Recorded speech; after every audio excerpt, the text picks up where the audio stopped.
Hello दोस्तों, कैसे हैं आप लोग। मैं हूं आपकी दोस्त और आप सभी का स्वागत करती हूं आपके अपने यूट्यूब चैनल यूपीएससी के योद्धा में।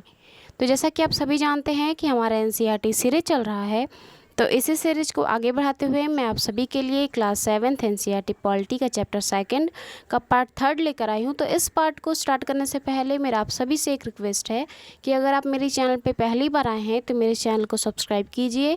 मेरे वीडियोज़ अच्छी लगती हैं तो मेरे वीडियोज़ को लाइक कीजिए और उन्हें शेयर करना ना भूलिए दोस्तों। तो चलिए आज का वीडियो स्टार्ट करते हैं।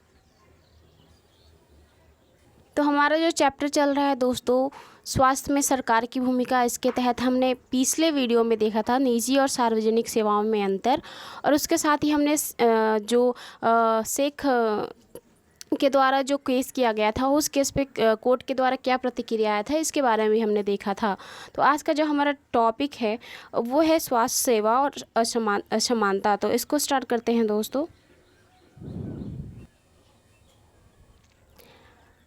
हम भारत में ऐसी स्थिति का सामना कर रहे हैं जहां निजी सेवाएं तो बढ़ रही हैं किंतु सार्वजनिक सेवाएं नहीं।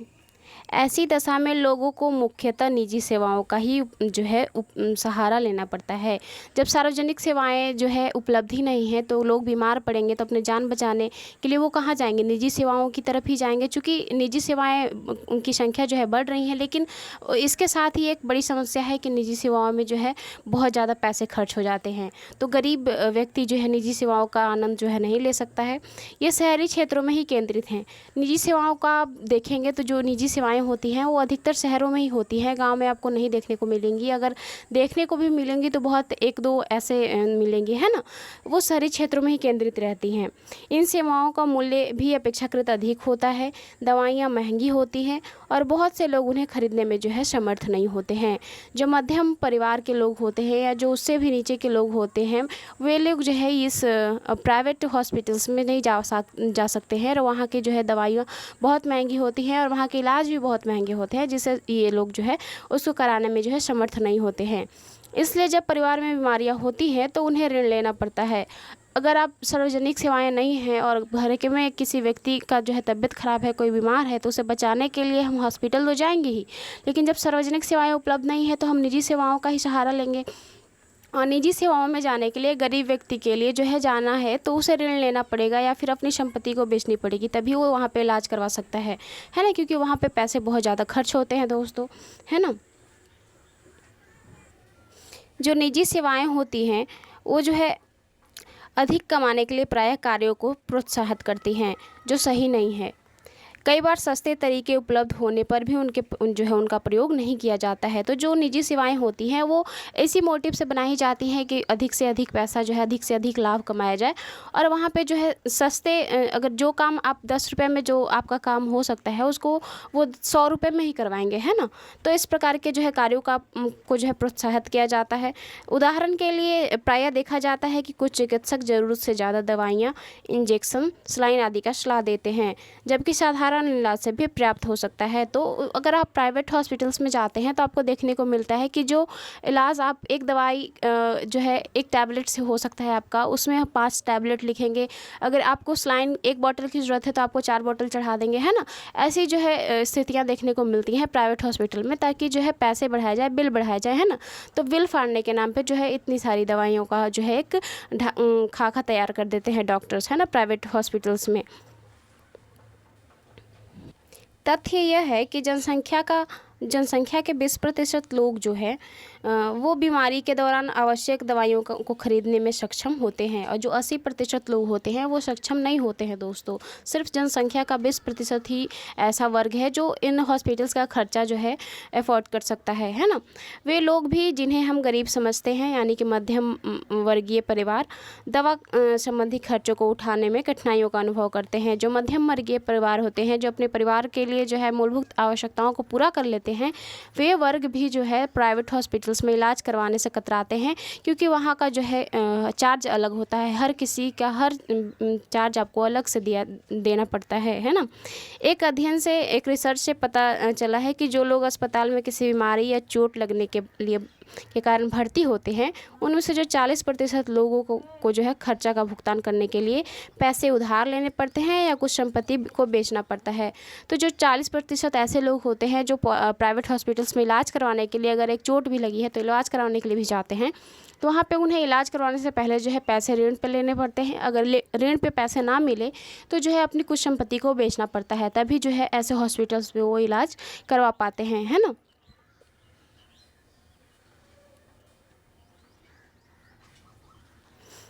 गरीब लोगों के लिए परिवार में हर बीमारी जो है चिंता और मुसीबत का कारण बन जाती है, क्योंकि गरीब के पास पैसे नहीं होते हैं दोस्तों, वो अपना भोजन ही जो है खाना ही परिवार ही बहुत मुश्किल से चला पाते हैं। तो अगर कोई किसी को बीमारी हो जाती है तो वो कहाँ से पैसे लाएंगे, है ना, इसलिए चिंता का कारण बन जाती है। इससे भी बड़ी बात यह है कि ऐसी स्थिति बार बार आती है। जो गरीब परिवार होते हैं ना, वो उनका जो जहाँ पे रहते हैं ना वहाँ पे साफ वातावरण रहता है, ना उनको अच्छे ढंग के भोजन मिल पाते हैं। जितना उनको भोजन की आवश्यकता होती है उतना भोजन नहीं मिल पाता है। और ग्रामीण क्षेत्रों में आप देखते हैं कि उनका काम बहुत ज़्यादा अधिक होता है, श्रम उनको शारीरिक रूप से बहुत ज़्यादा करना पड़ता है, और उतने जो है आवश्यक उनको खाने को भी नहीं मिलता है। तो उनका शरीर जो है धीरे धीरे थकता जाता है और बीमारियों के जो है चंगुल में फंसता जाता है दोस्तों, है ना। गरीब लोग प्रायः जो है पहले पोषण की कमी का शिकार होते हैं। ये परिवार उतना भोजन नहीं खाते हैं जितना उन्हें जो है खाना चाहिए, जितना उनके शरीर को आवश्यकता है उसके हिसाब से भोजन नहीं करते हैं और काम बहुत ज़्यादा अधिक करते हैं, जिससे कि उनके शरीर जो है थकने लगते हैं धीरे धीरे, और फिर जो है उन्हें काफ़ी सारी बीमारियाँ होने लगती हैं।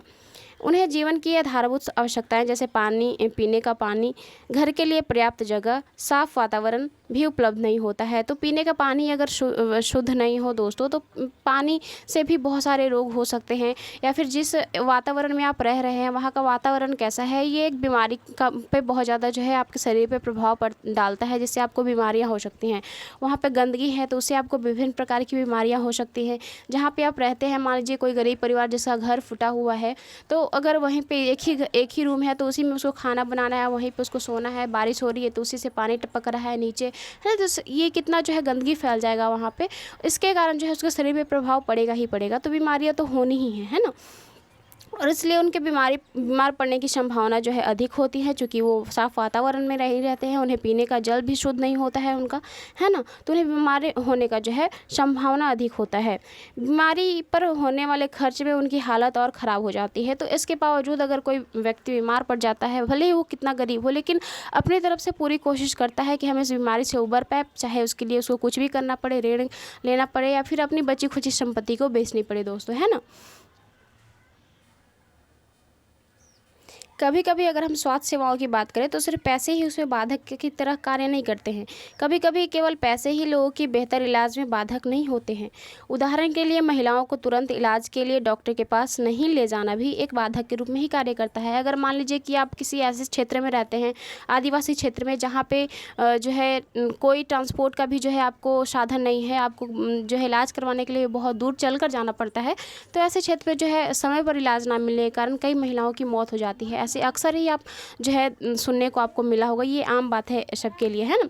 कई आदिवासी क्षेत्र में स्वास्थ्य केंद्र कम है और वे भी जो है अभी नहीं चल जाए हैं, और वहाँ निजी स्वास्थ्य सेवाएं भी उपलब्ध नहीं होती हैं, वो अच्छी तरह से नहीं चल पाते हैं। अगर ग्रामीण क्षेत्रों में अगर आप स्वास्थ्य केंद्र देखते हैं तो वो भी अच्छी तरीके से नहीं चल पाते हैं, वहाँ पे डॉक्टर्स की कमी होती है, नर्स होते भी हैं तो कितने लोगों को देखेंगे अकेले, है ना।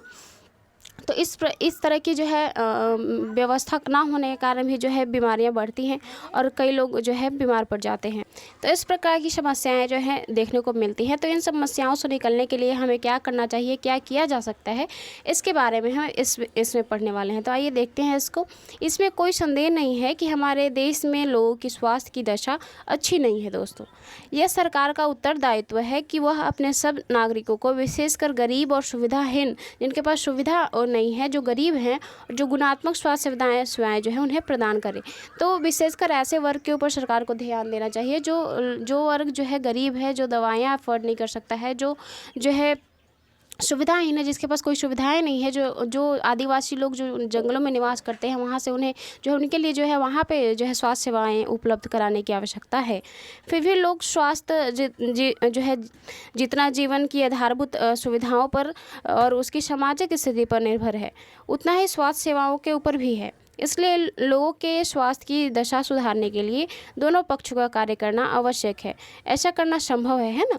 तो अगर हम स्वास्थ्य सेवाओं को जो है अगर हम अच्छा करना चाहते हैं तो उसके लिए सिर्फ सरकार को ही नहीं, हम सबको भी उसके लिए प्रयास करना चाहिए। अधिकतर आप देखेंगे कि ऐसे डॉक्टर्स अधिकतर जो है शहरों में रहना चाहते हैं, कोई भी रूरल एरिया, गांव, ग्रामीण क्षेत्र में नहीं जाना चाहता है। तो डॉक्टर्स को भी समझना चाहिए कि 70% जनसंख्या हमारे गाँव में निवास करती है, तो वहाँ पर जो है डॉक्टर्स की अधिक आवश्यकता है, तो उस क्षेत्र में भी जाने का प्रयास करें, है ना?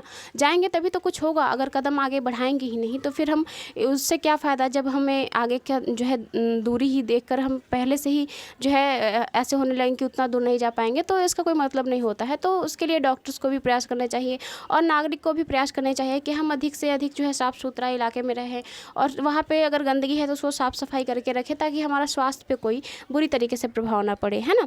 तो इसी की तरह एक जो है हम देखते हैं कि केरल में एक ऐसा ही अनुभव, ऐसा ही जो है केरल का देखते हैं कि केरल में सरकार द्वारा क्या प्रयास किया गया, है ना? और उससे वहाँ पे जो है स्वास्थ्य और शिक्षा की स्थिति क्या है।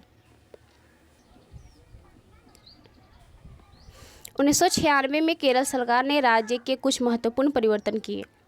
राज्य के पूरे बजट का 40% जो है पंचायत को दे दिया। अब 40% पंचायत को दे दिया, इसका जो है इस क्यों दे दिया? क्योंकि जो है पंचायत, अगर हम ग्रामीण स्तर पर देखें तो पंचायत ही जो है डेवलपमेंट का कार्य करता है ना? इससे पंचायतें अपनी आवश्यकताओं को योजनाबद्ध और उनकी पूर्ति कर सकती थी, है ना? इससे गांव के लिए पीने का पानी, आहार, औरतों के लिए विकास और शिक्षा आदि के लिए उचित व्यवस्था सुनिश्चित करना संभव हो सकता था। इसलिए जो है 40% जो है पंचायतों को जो है बजट का 40% दे दिया केरल सरकार ने, है ना? इसके फलस्वरूप जल वितरण व्यवस्था की जांच की गई, स्कूलों और आंगनबाड़ियों में काम को सुनिश्चित किया गया और गांव के विशिष्ट समस्याओं पर ध्यान दिया गया कि भाई गांव में किस प्रकार की जो है समस्याएं हैं। ये पंचायत को जब इतने अच्छे फंड मिले हैं तो वो जो है इसको सुदृढ़ करने के लिए जो है कार्य कर रही थी। तो वो एक लिस्ट बना रही थी कहाँ पे क्या क्या समस्याएं हैं, हमारे आंगनबाड़ी में शिक्षा का क्या समस्या है, स्वास्थ्य की क्या समस्या है, सभी समस्याओं को जानने के बाद उसका निवारण का कार्य कर रही थी, है ना? स्वास्थ्य केंद्रों में भी सुधार किया गया। इन सब कार्यों में स्थिति में सुधार आया। इस इतने प्रयत्नों के बाद भी जो है कुछ असमानताएं जो है बनी रहेगी। तो इतने सारे प्रयत्न जो है किए गए, सरकार द्वारा भी किया गया, पंचायतों द्वारा भी किया गया, लेकिन उसके बाद भी जो है कुछ असमानताएं रह गई, जैसे कि दवाइयों की कमी, है ना? अस्पताल में अपर्याप्त बिस्तर या फिर डॉक्टरों की कमी होना, इस प्रकार की समस्याएं जो है इतने करने के बावजूद भी जो है बनी रह गई। इन समस्याओं को दूर करने के लिए जो है और भी जो है प्रयास करने आवश्यक है, लेकिन इसमें जो है बेहतर प्रयास किया गया और जो है अधिकतर से अधिकतर जो है वहाँ पे इन सभी व्यवस्थाओं को सुदृढ़ किया गया, है ना? इसके बाद एक और उदाहरण आप देखेंगे कोस्टा रिका का। कोस्टा रिका जो है मध्य अमेरिका का में पड़ता है, ये वहाँ का हिस्सा है। तो वहाँ पे जो है वहाँ पे भी इसी प्रकार के उस सरकार द्वारा इसी प्रकार के कुछ कार्य किए गए, जिससे कि वहाँ की व्यवस्था, वहाँ की जो है स्थिति, वहाँ के लोगों की स्वास्थ्य सेवा जो है बनी रही और अच्छी रही, है ना? कोस्टा रिका मध्य अमेरिका का एक सबसे जो है बड़ा देश है माना जाता है। इसका मुख्य कारण जो है उसके संविधान में निहित है कि वो एक स्वस्थ देश कैसे बना, है ना? इसका कारण जो है संविधान में निहित है। कई वर्षों पहले कोस्टा रिका ने एक महत्वपूर्ण निर्णय लिया था। वो निर्णय क्या था दोस्तों, है ना? वो निर्णय यह था कि देश में सेना नहीं रखी जाएगी। अब किसी देश के लिए सेना ना रखना बहुत बड़ा फैसला होता है, क्योंकि देश की सुरक्षा का जो है बात आ जाती है ना। अगर कहीं पे अगर मान लीजिए कि बाहरी देशों द्वारा आक्रमण किया जाता है तो वहाँ की सेना ही होती है जो वहाँ की सुरक्षा करती है, वहाँ के नागरिकों की सुरक्षा करती है। लेकिन इसके बावजूद इन्होंने जो है वहाँ की सेना को हटा दिया कि हमें सेना की आवश्यकता नहीं है। वहाँ की सरकार का मानना था कि उन्होंने सेना पर व्यय किए जाने वाले धन को लोगों की शिक्षा, स्वास्थ्य और अन्य आधारभूत ज़रूरतों पर खर्च करने में मदद मिली, है ना? तो जो वो लोग सेना पे खर्च किया करते थे, उस सेना के खर्च में जो बचे पैसे हो गए, क्योंकि वो सेना नहीं रख रहे थे, तो उस बचे पैसे से जो है उन्होंने स्वास्थ्य, शिक्षा, इन सभी चीज़ों पर जो है ध्यान दिया, है ना? कोस्टा रिका की सरकार का मानना था कि देश के विकास के लिए देश का स्वस्थ होना जरूरी है। कोस्टा रिका की सरकार मानती थी कि अगर देश का विकास करना है तो उसके लिए देश के नागरिकों का स्वस्थ होना जरूरी है, देश का स्वस्थ होना जरूरी है, तभी जो है हमारा देश विकास कर पाएगा, है ना? और इसलिए अपने देशवासियों के स्वास्थ्य पर बहुत ज़्यादा ध्यान दिया।